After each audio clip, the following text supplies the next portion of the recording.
بسم اللہ الرحمن الرحیم۔ آج ہم ایک بہت اہم شخصیت کا ذکر کرنے والے ہیں۔ بچوں کو چونکہ پوری تصویر ان کے ذہن میں کبھی نہیں بنتی، ان کو ہم چھوٹے چھوٹے پیسز بتاتے ہیں، سٹوری نہیں بتاتے۔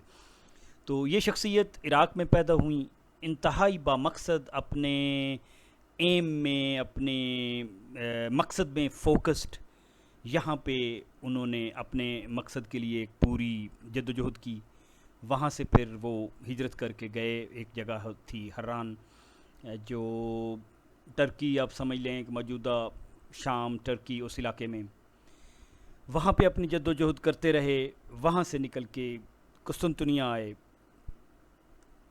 فلسطین آئے، فلسطین سے پھر وہ مصر گئے، پھر مصر سے واپس آئے، پھر حجاز کے علاقے میں آئے، اور پھر اس علاقے میں انہوں نے، اب دیکھیں پوری دنیا اس وقت، یہ ہم ہزاروں سال پہلے کی بات کر رہے ہیں، تقریباً ہیومن سویلائزیشن صرف اسی علاقے میں ہی تھی، دریائے فرات کے علاقے، دریائے مصر کے، دریائے نیل کے کنارے۔ تو انہوں نے پوری دنیا کا سفر کیا ہے، جتنی دنیا ایگزسٹ کرتی تھی۔ ظاہر ہے لوگ ہوں گے چائنا اور انڈیا کی طرف بھی، but this was the main kind of part تھا ہیومن سویلائزیشن کا، جہاں پہ وہ اپنا مقصد کو لے کے ایک جد و جہد کر رہے تھے۔ آپ نے اندازہ لگا لیا ہوگا کون ہیں وہ شخصیت ہیں، حضرت ابراہیم علیہ السلام، جن کے یاد میں ہم آج کل قربانی منا رہے ہیں۔ تو بچوں کو یہ بتانا چاہیے کہ اس شخصیت نے کیسے عراق میں ہیں تو اپنے اس مقصد کے لیے، پوری دنیا ایک طرف ہے، وہ سوچ رہے ہیں کہ یہ لوگوں کو کیا ہو گیا، یہ بتوں کی پوجا کر رہے ہیں، جو زمین، دنیا، کائنات کا کریٹر ہے۔ تو اس کو انہوں نے بڑے طریقے سے، مطلب ان کو سمجھانے کی کوشش کی، اپنے میلے پہ نہیں گئے بہانہ بنا کے، پھر واپس آئے تو وہ بت توڑ چکے تھے، تو کہا پتہ نہیں، مجھے نہیں پتہ، اس بت سے پوچھ لو۔ تو بہرحال پھر آگ میں پھینکے گئے۔ آگ میں جب پھینکے گئے، وہ کہتے ہیں وہ میری زندگی کے بہت خوشگوار ترین دن تھے۔ اب انہیں بالکل پرواہ نہیں ہے، کیونکہ انہیں پتہ ہے کہ یہ جو چیزوں میں پراپرٹیز ہیں، کوئی اہمیت نہیں ہے، کسی نے یہ پراپرٹیز رکھی ہیں، خود بخود نہیں آئی نا، وہ جس نے رکھی ہیں ہی ول ٹیک کیئر۔ تو یہاں سے وہ بادشاہ ہوتے تھے نمرود، پھر ان سے چونکہ مخالفت ہو گئی اور انہوں نے ملک چھوڑنے کا ان کو دھمکیاں دیں، اور وہ ہجرت کر کے چلے گئے اور اس علاقے میں آئے۔ اب یہاں پہ لوگوں کے دوسرے مسائل تھے۔ یہاں پہ لوگ ستاروں کو سمجھتے تھے کہ یار یہ سورج ہے اور یہ چاند ہے اور یہ ستارے ہیں اور یہ کوئی خدا ہیں اور فلانا۔ ان سے پھر انہوں نے ریشنل ریزننگ کی کہ بھائی یہ ختم ہو جاتا ہے، گم ہو جاتا ہے، یہ ستارہ یہاں کھڑا ہے، یہ آپ کی مدد کرنے کے لیے نہیں آتا۔ تو وہ سارے ڈائلاگز قرآن میں ہیں۔ ان کو کنونس کیا، ان کو بات اتنی سمجھ آئی نہیں سمجھ۔ اب سوچیں کہ صرف پوری اس سارے خطے میں، پورے دنیا میں 3 لوگ ہیں، ان کے ساتھ صرف 2 لوگ ہیں، ان کا ایک بھتیجا ہے حضرت علیہ السلام، اور ایک ان کی کزن ہے حضرت سارہ، اور وہ اس علاقے سے نکل گئے ہیں۔ کنوکشن دیکھیں آپ، وہاں سے پھر وہ نکل جاتے ہیں اور فلسطین آ جاتے ہیں۔ فلسطین سے اب مصر میں ظاہر اس وقت جو بادشاہ ہیں ان کی حکومت ہے، تو حضرت سارہ کو لے کے ادھر جاتے ہیں۔ اس دوران میں ان کی حضرت سارہ سے شادی بھی ہو چکی ہوتی ہے۔ اب مصر کا بادشاہ پھر ہوتا یہ ہے کہ وہ حضرت سارہ چونکہ بہت زیادہ خوبصورت تھی، تو بادشاہ کی فوجی انہیں پکڑ لیتے ہیں، بادشاہ کے پاس لے آتے ہیں۔ بادشاہ حضرت سارہ پہ ہاتھ ڈالنے کی کوشش کرتے ہیں، تو حضرت سارہ، اب ان کا ظرف دیکھیں، ان کا معاف کر دیتی ہیں۔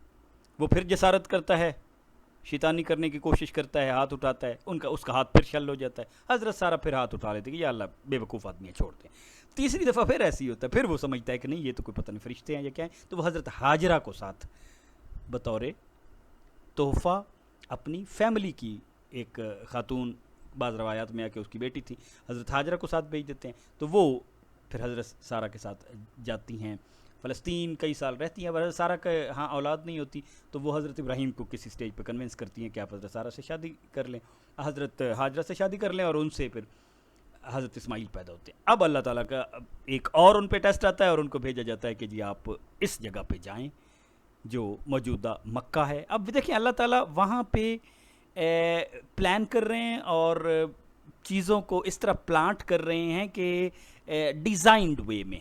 اب مکہ غیر ذی زرع زمین ہے، وہاں پہ نہ کوئی نالے بہتے ہیں، نہ کوئی آبادی کے اثرات ہیں، لیکن ایسا ہوتا ہے، اور وہ خاتون اور بچے کو چھوڑ کے چلے جاتے ہیں۔ فیملی کا کنوکشن دیکھیں، وہ جا رہے ہیں، اور خاتون حضرت ہاجرہ پوچھتی ہیں کہ ہمیں کس کے سارے چھوڑے جا رہے ہیں، تو پھر وہ خود ہی پوچھ لیتی ہیں کہ کیا آپ کے اللہ تعالیٰ نے حکم دیا ہے، تو کہتی ہیں بس ٹھیک ہے، پھر وہ ہمیں ضائع نہیں کرے گا۔ اب کنوکشن دیکھیں، پھر زمزم کا واقعہ جیسے ہم بچے کو سنانے چاہیے نا، یہ سارے واقعات کے حضرت جبرائیل آتے ہیں، وہ اپنے پیر سے پر مارتے ہیں، پانی اگتا ہے، جب حضرت ہاجرہ صفا اور مروہ کے درمیان پانی کے لیے تڑپ رہی ہوتی ہیں، بھاگ رہی ہوتی ہیں، جن کی یاد میں اب ہم حج میں یہ صفا اور مروہ کا کرتے ہیں، تو بڑے ہو جاتے ہیں. اب ان کی تربیت دیکھیں، آپ بڑے ہو کے ان کو پھر حکم ملتا ہے کہ جی آپ جائیں حضرت ابراہیم علیہ السلام کو، تو بیٹا کہتا ہے کہ جی بالکل یہ ایسا تو کرنا چاہیے، آپ کے تو خواب سچے ہوتے ہیں.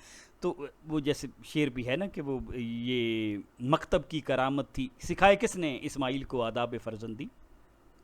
تو اب سوچیں ان کی ایفرٹ دیکھیں آپ، اور ان کی کنوکشن دیکھیں، اور حضرت ابراہیم علیہ السلام کی کہ وہ کسی بھی سٹیج پہ ٹوٹلی فوکسڈ رہے ہیں، اور اللہ تعالیٰ پہ ان کا کنوکشن یہ رہا ہے کہ انہیں آگ میں ڈالنے کے لیے کہا گیا، he doesn't worry about it. انہیں ہجرت کا کہا گیا، absolutely no problem about it. Reasoning سے لوگوں کو کنونس کر رہے ہیں اور تفکر کر رہے ہیں کائنات کی چیزوں میں.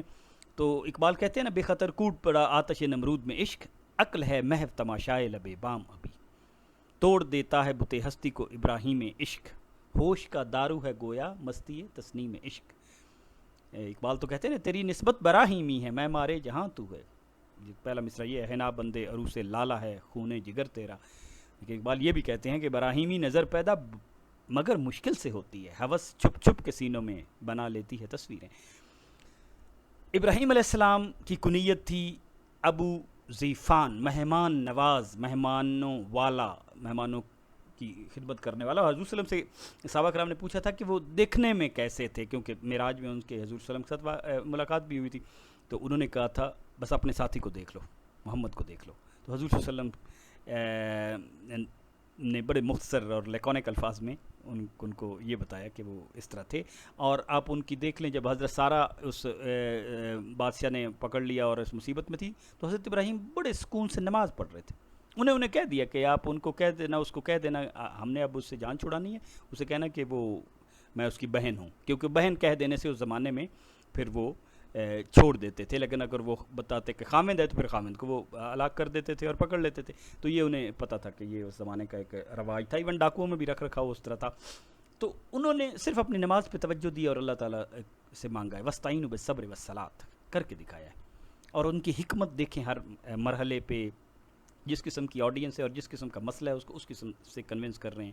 رب حب لی حکمن والحقنی بالصالحین، وہ دعا مانگتا تھا کہ یا اللہ مجھے حکمت دے اور مجھے صالحین میں سے پیدا کر. اور ہماری شریعت میں بھی کافی ساری چیزوں کے وہ پائنیئر ہیں، مہمان نوازی، ناخن تراشنے، سر میں مانگ، منبر پہ خطبہ دینا، یہ ایک کھانا جو سرید ہوتا ہے عربوں کا بڑا مشہور، معانقہ، گلے ملنا، ہجرت، یہ ساری چیزیں حضرت ابراہیم علیہ السلام سے آ رہی ہیں. اور آپ ان کی دیکھیں، ان کا ٹرسٹ اللہ تعالیٰ پہ، ان کا توکل کیسا ہے.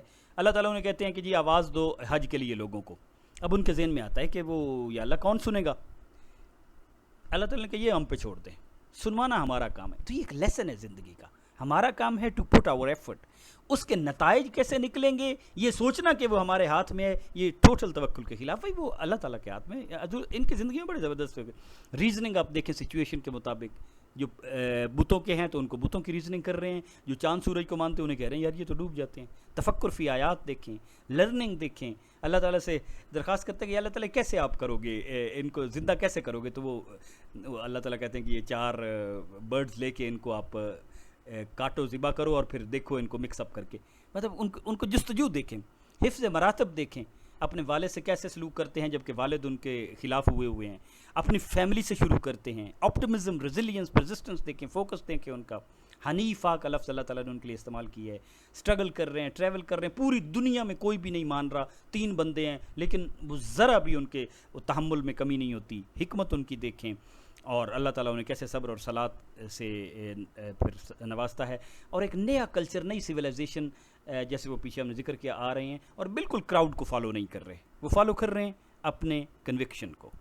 اور دیکھیں اللہ تعالیٰ کی پلاننگ اس میں کیسے نظر آتی ہے کہ انہوں نے مکہ میں کیسے حضور صلی اللہ علیہ وسلم کے آنے کا سے پہلے ہزاروں سال پہلے، اور پھر کہا ہے کہ وہ آپ کے لیے رول ماڈل ہیں. اور 3 ایسے ان کی زندگی میں بھی ٹائم گزرے ہیں کہ جب انہوں نے حکمت سے اپنے فیتھ کو بچانے کے لیے اور اپنی عزت کو بچانے کے لیے جس کو تیوریہ کہتے ہیں، یعنی اس کو جان کے زمانی الفاظ استعمال کیے تاکہ وہ بچیں.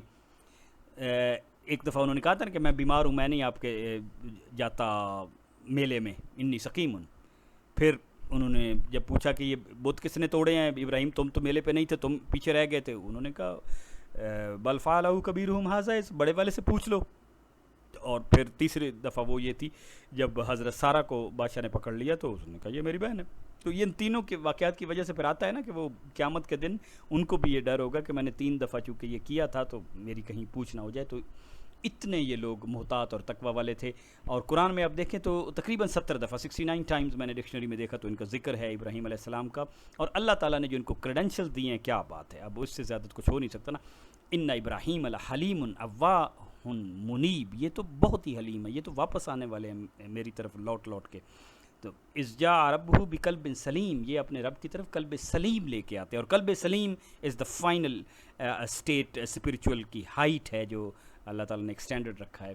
وَلَقَدْ آتَيْنَا إِبْرَاهِيمَ رُشْدًا، ابراہیم کو تو ہم نے رشد ہدایت عطا کی تھی. اور سلام علی ابراہیم، اور ومن احسن دینا ممن اسلم وجہہ، اور اس سے بہتر کس کا دین ہو سکتا ہے، وہ محسن. واتبعوا ملت ابراہیم حنیفہ، جو ابراہیم کی ملت کو فالو کرے جو حنیف تھے. واتخذ ابراہیم خلیلا، ابراہیم تو خلیل تھے. خلیل مین ایسا دوست سے دل بھر جائے جس کی محبت سے، یہ فائنل آخری ورڈ ہے محبت میں. پھر اب ابراہیم علیہ السلام دیکھیں کہ اپنے بیٹوں کو کیا کہہ رہے ہیں. ان اللہ اصطفیٰ لکم الدین، یہ دین اللہ تعالیٰ نے تم کے لیے چنا ہے. ولا تموتن الا وانتم مسلمون، اور ایسے نہ مرنا اس طرح کہ تم اللہ تعالیٰ کو ماننے والے ہو، مسلمان کی حالت میں مرنا. اور پھر اللہ تعالیٰ نے یہ ہمیں کہا ہے قد کانت لکم اسوۃ حسنہ، ان کی زندگی ہے تمہارے لیے نمونہ. فی ابراہیم والذین معہ، اور جو ان کے لوگ ساتھ تھے. اور یہ ساری چیزیں مطلب he gave us an absolutely new way to the humanity. اور آپ دیکھیں اب بھی مطلب ہیومینٹی کے جو جتنے بھی 4 مذاہب ہیں، کرسچینٹی یا جیوڈائزم یا اسلام، ابراہیم پہ علیہ السلام پہ تو جا کے کنورج ہوتے ہیں نا. اور انہوں نے ظاہر تھوڑے سے اس میں غلط چیزیں بھی بنا لی ہوئی ہیں کہ حضرت ہاجرہ کو وہ تھوڑا سا ڈاؤن گریڈ کرتے ہیں کہ جی نہیں وہ تو بہرحال قرآن پھر ان ساری چیزوں کو ایڈریس کرتا جاتا ہے نا. تو آخر میں تو اللہ تعالیٰ نے ان کو ایسا زبردست بات کی ہے، ان ابراہیم کان امتن، ابراہیم تو پورا ایک امت تھے، وہ تو ایک انسٹیٹیوشن تھے. قانتاً للہ حنیفاً، وہ تو اللہ کی طرف اس طرح یکسو اور فوکس تھے. ولم یکن من المشرکین، اور بالکل وہ اس قسم کے چکر میں نہیں تھے کہ جس میں وہ شرک کا شائبہ بھی. تو یہ ہیں ہمارے لیے رول ماڈل، اور ہمیں یہ بچے کو یہ سٹوری سنانی چاہیے تاکہ ان کا پتہ ہو کہ کس طرح ان کی زندگی اسٹرگل سے، فوکس سے بھری ہوئی ہے، انڈیٹرڈ بائی دا فورسز جو اپوز کر رہی ہیں. اسی فوکس اور توکل کی اللہ تعالیٰ ہم سے توقع رکھتے ہیں، اور اسی لیے انہیں ہمارا رول ماڈل بنایا گیا، اور انہی کو ہم یہ فالو کرتے ہیں اور ہم عید منا رہے ہیں. ونشهد ان لا الہ الا انت ونستغفرک ونتوب الیک.